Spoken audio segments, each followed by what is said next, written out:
quick warning before we start. This and all other episodes in this series contain adult subject matter, including strong language and descriptions of violent and non-violent crimes. It may not be suitable for all audiences. Discretion is advised. I'm calling this episode The Spot because that's what you call a segment of on-air radio that comes between the commercials. As promised, and for those of my listeners who have not yet heard the radio spot that shook up a few people close to the members of the current town council, and even inspired everything from threats of lawsuits to rescissions of releases to nastygrams sent by folks who up until that point had pretty much represented themselves with an air of positivity and kindness, this interview with John Wright was that very talk. John, who is a contributing writer and media producer for the Parker Live Online edition, has also contributed footage to the documentary and even an interview from his time covering the years of strife in Quartzsite. What you're about to hear was a very cool talk that actually helped me compartmentalize a few things that I hadn't quite verbalized up until the point that he asked me. So, many thanks to John for both the inspiration as well as getting the word out. Before I play the episode, I want to ask you the favor of giving this podcast a rating or review. Please also note that this is a full, free podcast, because it's sort of an offshoot of the story in the documentary. So, to hear the story shows, head over to patreon.com/legallyinsanefilms and put down a 5 spot for more episodes and information on the progress of the documentary. Even though I'm expecting to have the final episode be released behind deadline, the editing for the miniseries itself is actually moving along at a pretty good clip.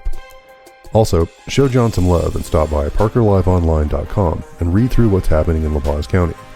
It'll not only offer you another perspective of life in this area of the country, but it'll also help his daily clicks and SEO ratings. Now, on to the show.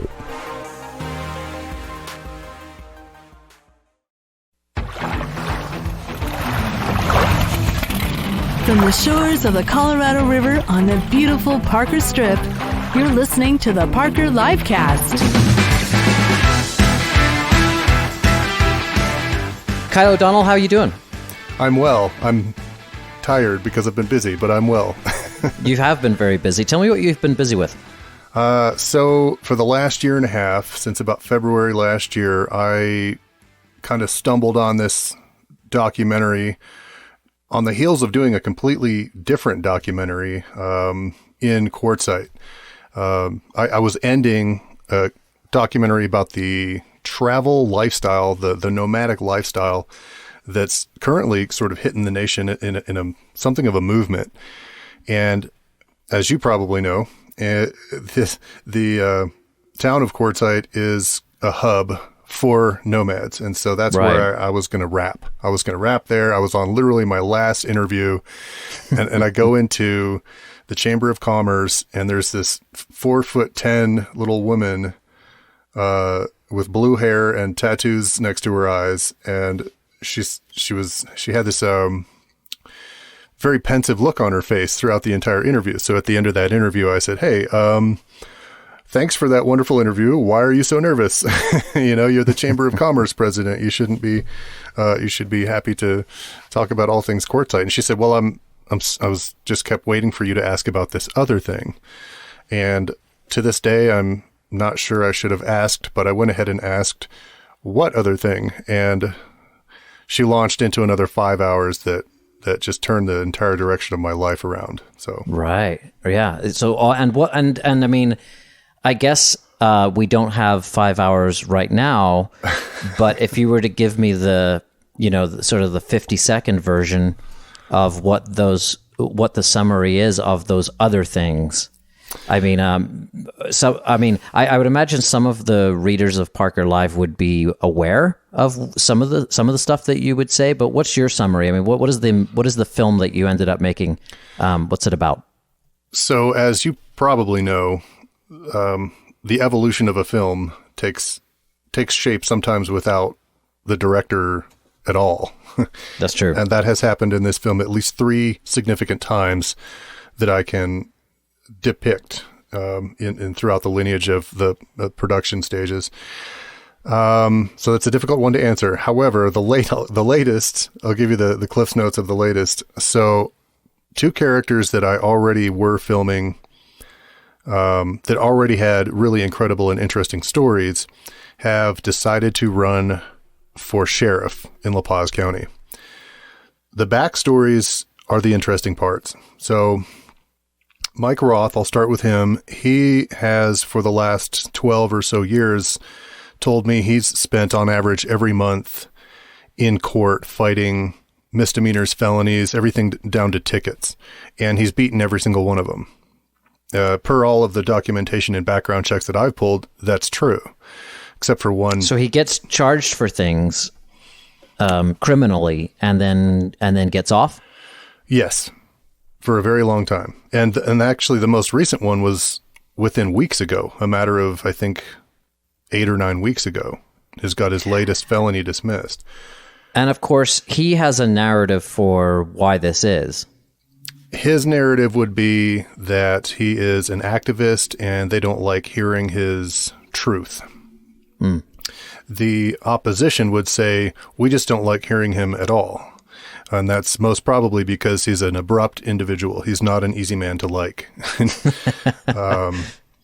In fact, he and I are currently not on speaking terms because I could not complete an interview with him because he was too drunk. That's interesting. He was see that this is another thing. Yeah. So Mike is an interesting guy. I've known him a long time. Not well. I would never claim to know Mike Roth very, very well. But he does have what, psychologists would describe as a disagreeable personality. He likes to rabble rouse, get in people's face. That's the sort of the spirit of an activist anyway, and to some extent, doesn't it?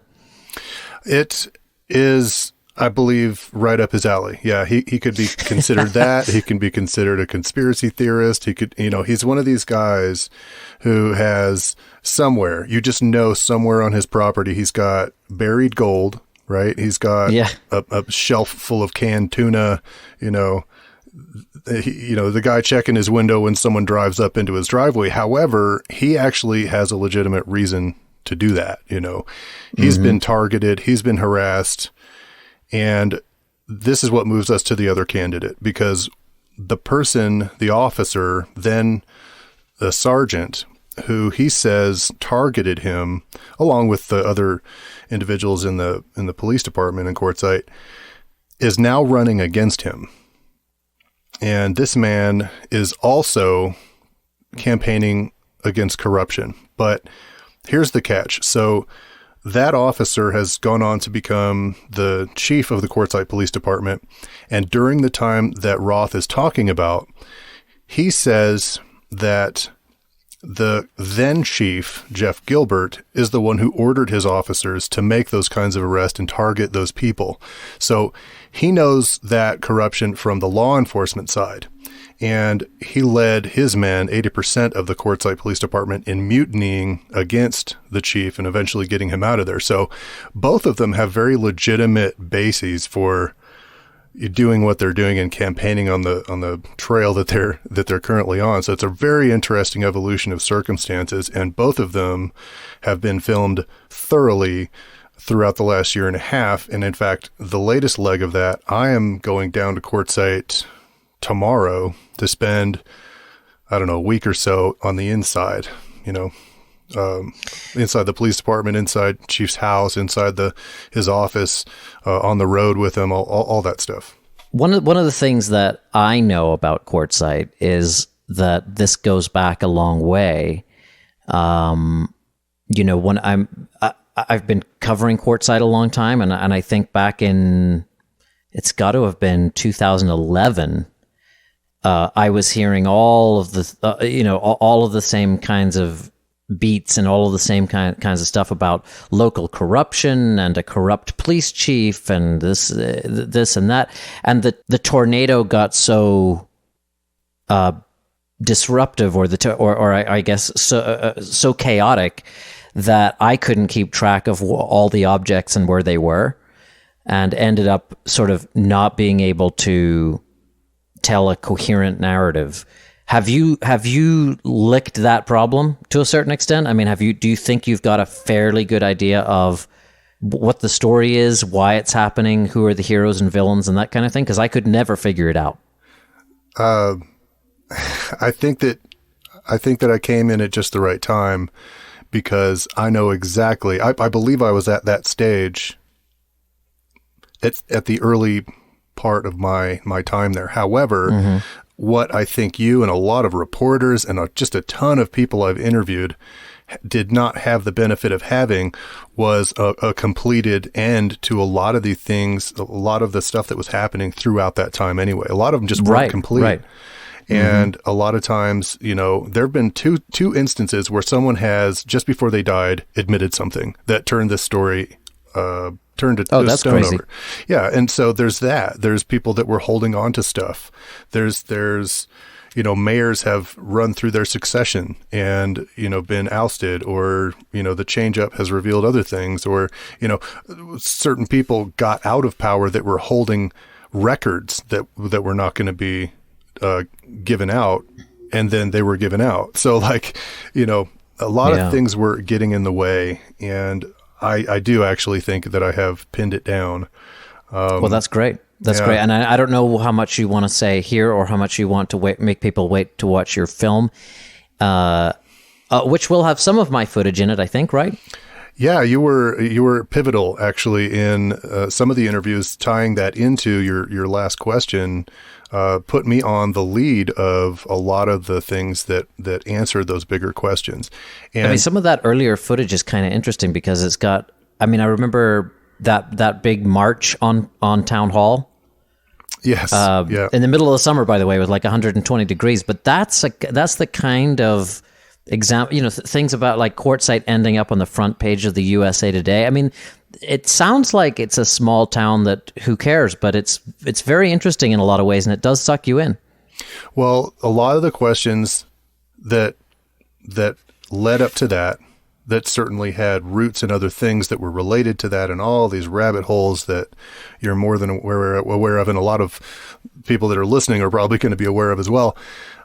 You can't fit all that stuff into a doc. I'm making a feature. I'm making a 4-part miniseries. You know, Right. It's going to be crazy. But what they can, not all, but most of them can fit in is a podcast. And so I've actually started creating a podcast as well. And I'm planning on releasing that every week leading up to the full actual release of the film. And the Gotcha. second part was just uploaded today. So I've got 2 episodes out. I'm going to probably delay next week's because it's going to cover Chief Ponce. So I'll release part 3, episode 3, kind of out of order, out of sync with the other ones, and do Chief Ponce's as episode 4, even though he was supposed to be episode 3. But that's the backstory. Excellent. Well, I'm kind of aware at this moment that some of our listeners are just going to be lost, in the sense that they maybe don't know a whole lot about Quartzsite, or why they need to, you know, watch or listen to a narrative from there. What would you say to sort of draw people in the sense that, like, what makes it interesting to you, and why were you so drawn to the story, and what do you think are the big themes there that got you kind of so hooked? Because I know you said that you went there, sort of your life kind of changing around it a little bit. What ends up hooking you to the Quartzsite story?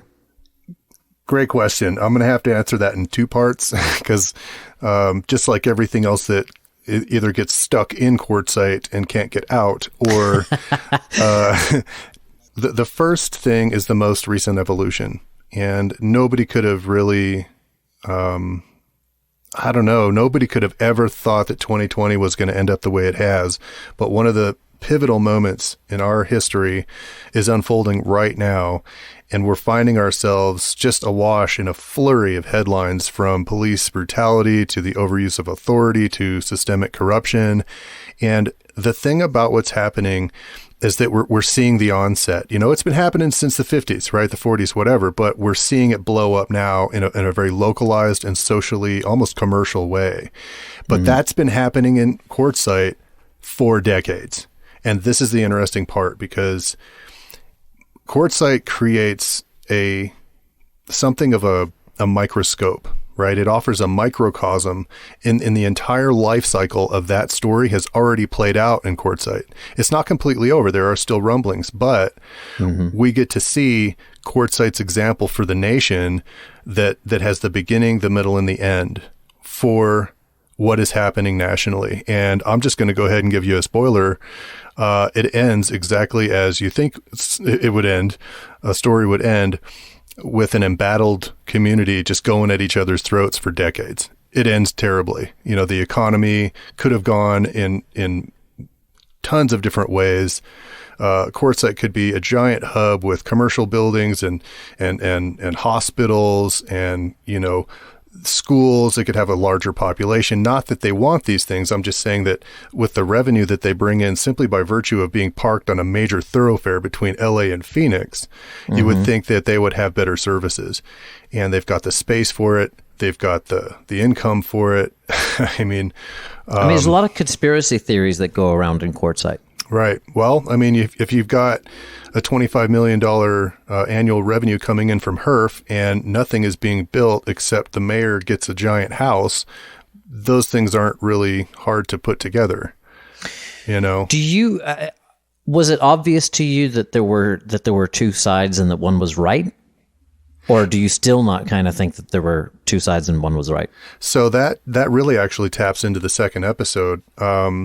That's actually a problem. So it used to be we could argue the issues, right? And you could just kind of make your case and hope people get on board. But with social media and fear mongering and fake news, now we have a situation where you don't have to argue the issue. You just have to argue the opponent is an enemy of the state, and then everybody jumps on board with your issue. Right. So, the other kind of tactical thing that was used here was that division.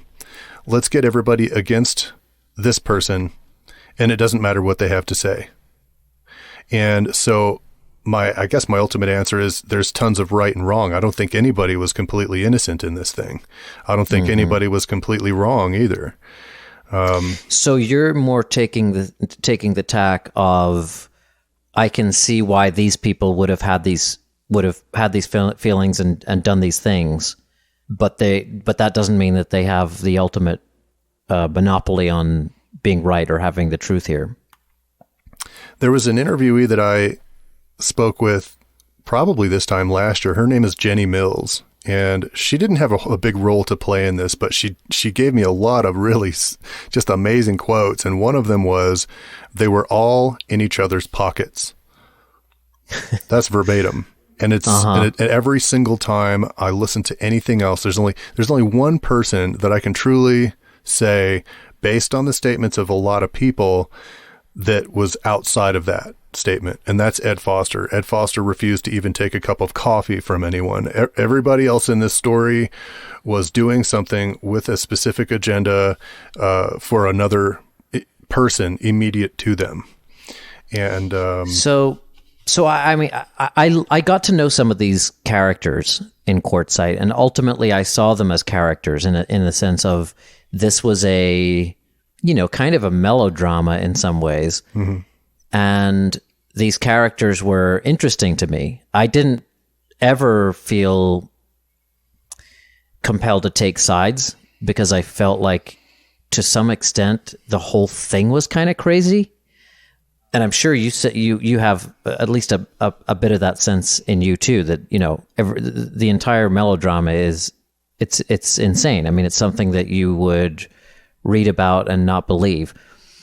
But, so Ed Foster, you mentioned Ed Foster, who was the mayor there for several years. Is Ed Foster around there? He is, yeah. And within 24 hours of announcing just the first...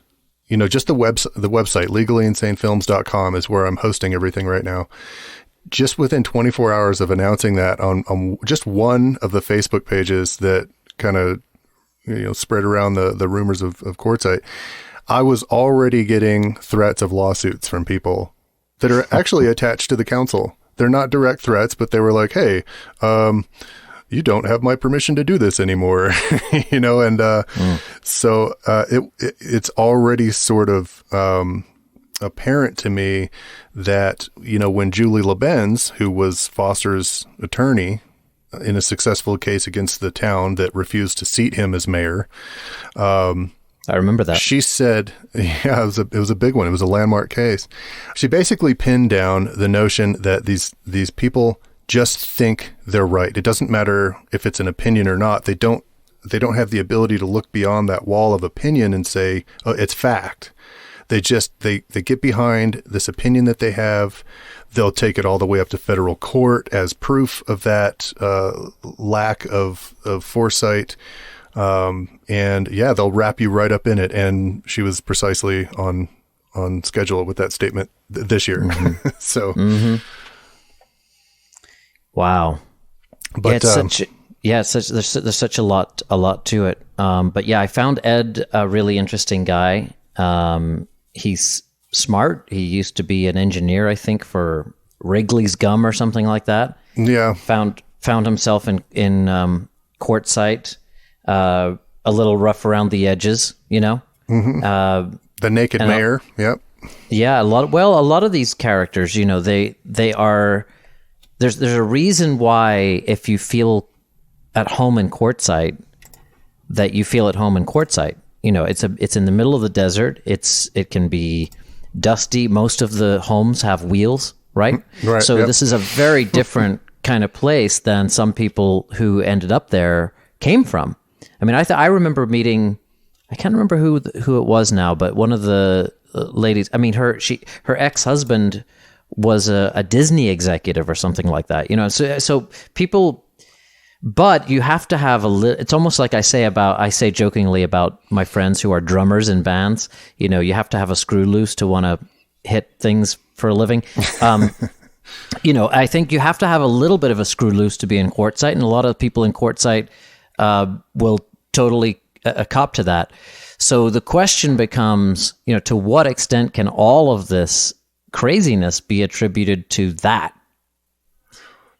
Well, the history ties into that as well, because the history of the town has just categorically attracted that type of person throughout the entire history. I mean, from all the way back. From Haji Ali, the camel trainer, to there was a B movie star that is buried in town. Yeah. I don't remember the name, but yeah, you're right. There was. I mean, these characters just sort of come out of the molding, and even the characters now, they bring such life to the story. Like Jennifer, everybody's got nicknames too, like Jade Jones. She's a dog groomer who writes songs for Donald Trump. I didn't know she wrote songs for Donald Trump. It's funny because at the time she was frequently called a dog groomer and newspaper publisher. Yes. There's a naked bookstore owner there. There's, right. I mean, even who passed away. Sadly. He did. Yeah, he did. He was a really neat guy. Even the current mayor, though, he owns, like, he is an impersonator of that B movie star, and he owns a restaurant and an RV park. I mean. You can't really make these characters up. I think, in fact, Jennifer Jones said something like, if you put Hollywood scriptwriters in a room and fed them acid, they still wouldn't be able to come up with this story. That's a great line. Yeah. I think I think actually, Kyle, you could take the same kinds of contributing factors, the same kinds of political dynamics and the same kinds of, you know, small town issues and things like that, and have them present in a completely different small town that didn't have all these, you know, interesting, colorful characters, and you might not even have a story, but the fact that these characters are there and they're the ones running against each other for council and for this and for that, and being hired for this job and that job, and, you know, ending up being in positions of power in some way or right. fashion, or being on the other side of that power dynamic and being a local resident who's, you know, not about to take any shit. This is a recipe for Quartzsite. It is, and it's not just that these people are attracted to Quartzite. Within that statement, there's also another statement that says nobody is from Quartzite. They're all arguing that some outsider has come in and trampled on their territory, when, like, in fact, they are all outsiders. Nobody. There's like 7 original families in Quartzite, and outside of that, I think it's Oldham, Bird, Cloud, the Scotts, just a couple others, but these amount to maybe 10 total people that live there. Everybody else is from outside, and they all claim that quartzite is their birthright, their union to the soil. It's like very interesting how loyal and dedicated they are to quartzite, which I totally buy. I mean, and just the fact that this place is not duplicable. You cannot find another quartzite anywhere, and in that way, I'd fight for that too. I don't know that I'd fight for it on quartzite's grounds, but it's principally something I'd be proud of as well. And so that part of the story not only comes into play in the viciousness with which people actually employed or garnered steam for their actions against each other, but it also formed the basis for the extent and scope to which those particular arguments were allowed to go. And those things were tolerated there too. That's the other part. They were tolerated because they were supported by half the town. Half the town wanted Chief Gilbert to send out his men and falsely arrest people. And the other half were like, yeah, you can't do that here. This is America. And we're libertarians because the libertarians are attracted to quartzite, Right. So. Right. I know. That's so interesting. You mentioned Oldham and Bird. And of course, they were interesting people right at the start when quartzite first became, I guess, incorporated as a town. And Oldham had become the town's first mayor. There's a very interesting story that some people will remember where one tried to get the other killed. Yeah, I was fortunate enough to hunt down the attorneys that prosecuted and defended that case. I was fortunate enough to basically I found everybody except Oldham and Bird, because Bird's dead and Oldham refuses to sign a release. So yeah, Oldham won't talk, or at least he spent time with me, but that was because we were talking about things other than that. I don't think he wants to talk about Bird and that whole thing. Did he talk to you about that incident? He topically did a brush over intro of it, which was basically that he says what's in the news. He says, I had a contract taken out on my life and yada, yada, yada. But he says he's writing a book that he's planning on making millions on. And I'm not sure when he's planning on making these millions, but he might want to release the book pretty soon because the man is in his 80s. Right. And the story is not really a bell ringer in today's infrastructure. It is when you put it in the context of quartzite. Right. But that's actually part of the film that. So he wants to write a book about that incident, about like being targeted for assassination. I think it's inclusive of the topics. Okay. That book. So that book is also going to go into. I think he was a pilot. He. Yes, he's got his own broader narrative that he wants to talk about, and he is a colorful, interesting guy. I mean, a guy that owns real estate. Yes, he's a mogul there. Yep. Who collects old cars and sells them, like classic cars. Who has a junkyard that's massive and has a lot of stuff in it. Who owns an airstrip. Right. Who collects asteroids or meteors or whatever. That I didn't know. Yeah, ask him about his meteors. No, but that's an interest. So there's an interesting guy right there, and I found him extremely likable. I mean, I rolled around with him in quartzite in a classic car one time. He took me out to an old mine and showed me. I mean, just I thought a really interesting, likable guy. Yeah, I would love to have access to Richard. He strikes me as someone who's just absolutely somebody, like a perfect character, like probably even a missing puzzle piece, really, when it gets down to it. But he absolutely refuses to have anything to do with my questions. So I don't think I'm going to get that puzzle piece, unfortunately. Well, I mean, plenty of other people are willing to talk about him. So it's one of those things where, you can either tell your own story or let other people talk about you. That's actually the shame of why he won't talk to me, because there's not too many people that are huge Oldham fans in town. Even people that are his old friends, old friends. They turned on him? I don't know. I don't know if I would say turned on him. I can't speak for anybody else, but what I can say is when they give me the average of who they think he is, it doesn't turn out well. And so the the narrative that's sort of formed in the film is, as a documentarian, you know what I'm talking about. You got to go with what you have. You can't just like sit in front of a camera and talk about your opinion. That's a YouTube update. That's not a documentary. So right. Going with what I have, I'd love to have those things cleared up or at least discussed with the man. But I'd love to have that backstory on that from him. But that's what I've got so far. They are full of stories like this. Absolutely. There's no shortage of evening word around the campfire type. Right. Let's grab a beer and just... And also, I don't really know... I mean, I never came to any solid conclusions and never wanted to portray anything as heroes and villains necessarily, but it seems like you're very willing in your... at least the early material that I've seen of your film and other stuff, you're very willing to sort of call people out. Are you trying to be impartial and objective, or are you trying to take a side in courtside? Well, this kind of harkens back to that statement that I just made about Oldham. I want to tell that man's story.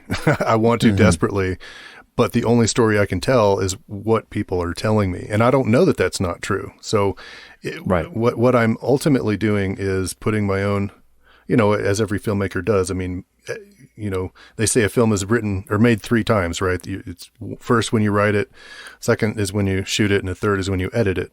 And each one of those iterations has its own sort of theme. And by the time it comes into the editing bay, you see your own artistic approach to that. So soundtrack comes into play and various other things. But as a documentarian, we reserve ourselves the personal touches of, say, opinion swaying, right? If I've got that material, I'm going with that material. And this actually was one of the reasons that I was contacted recently when I put the notification out on Facebook. I wonder if I should say this before we meet, but an individual was upset at the teaser, and so I said, so you put out like a trailer or something like that. I did. Yeah, it's a 6-minute trailer that I announced. It's at the legallyinsanefilms.com main page if anybody wants to see that. But and so for the conversation, this person contacted me and said, they were like, wow, how could you say this? And what are you talking about? I didn't say anything. Everybody is saying these things about you, and they were kind of upset that I hadn't given them a fair shot. And I was like, okay, well, in fairness, okay, for like 3 months straight, I was calling you, texting you, trying to get an interview with you, and it never happened. So, how is it that I can put footage in my film that I don't have that you didn't allow me to get? And I really, really like this person. I support this person. I want this person's story told, just like Oldham. I have that same opinion of Oldham, and unfortunately, he does not come out very well in the film. I'm just going to spoiler alert that one. Right. And I want to tell these stories. I want the backstories. Yeah. So what you're saying is you're trying to be fair, but you can only be as fair as people are willing to let you be, as far as they're going to cooperate. Right. And as a journalist, your job is essentially to represent people's statements in light of the facts. So as a writer, say a reporter, he would take the key quotes. As a video, a news reporter, you would interview and you'd take the highlights, asking pointed questions, just the facts, ma'am, sort of thing. But as a filmmaker, obviously you gotta do as much entertaining as you do informing, and so it takes on a different kind of a beast mode when you turn this what was basically a giant news story from 30 years of craziness into an hour and a half, 45-minute feature. So how do you do that? So you gotta balance all those factors. It's fascinating. Well, I mean, no matter what you think of the opinions or politics, you can't help but admire passion. And, in a lot of ways, the people in Quartzsite are very passionate about A, their town, and B, the ideas that are running it or behind it, or the ideas that people around them have. Talk real quick before you go about the funding for the film. I know you've sort of like a lot of these kinds of projects, they have multiple different streams and sources. So what's going on there? So I am really trying to get this thing out. As I noted earlier, I stumbled onto this story. Well, that other story had a budget of about $40,000 left. And before I found out that all of these different rabbit holes were going to cost a hell of a lot more than $40,000 to cover, I spent that budget. And I've appealed to donors and business partners and everybody else. You know, I've even gotten wink, wink footage on loan from people to help push this thing along. And I'm just out. I am out of options, and I'm dying to get this thing released sometime before the November elections. I'd love to have a copy of this thing so that, you know, I'm not trying to push the vote in any direction. It affects so much more than the people here. You know, as a documentarian, I look at this as, look at the change, look at the discussion that I can bring to the table on the state level, on the regional level, but perhaps on the national level, depending on how big this thing gets.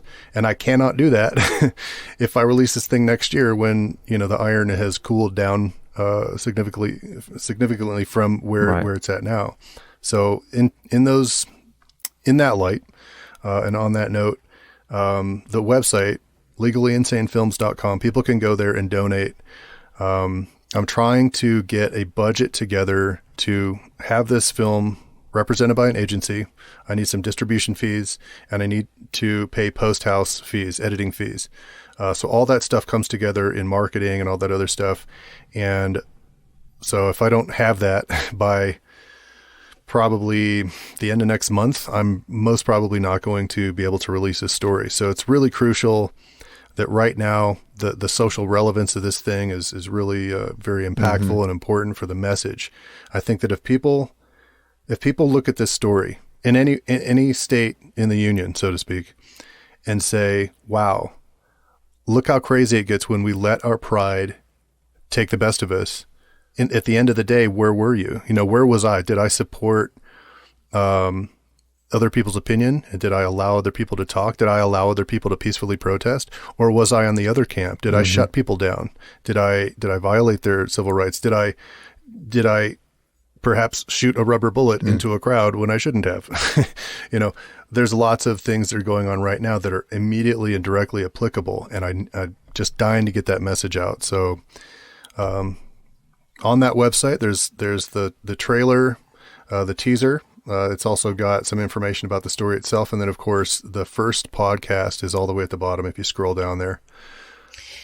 Great. And what's the website again? LegallyInsaneFilms.com. Legally Insane Films is my production company. So okay, that's the film we're releasing right now. Great. Well, Cyle, I really appreciate you talking to me, and we'll write a little piece up and have this on Parker Live before you know it. That sounds awesome, John. I appreciate the talk. Yep, really appreciate it, man. Thanks.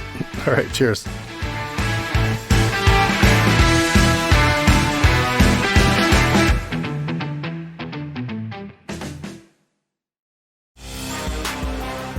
Thanks for listening to this episode of Big Trouble in Little Quartzsite. I'm your host, Kyle O'Donnell.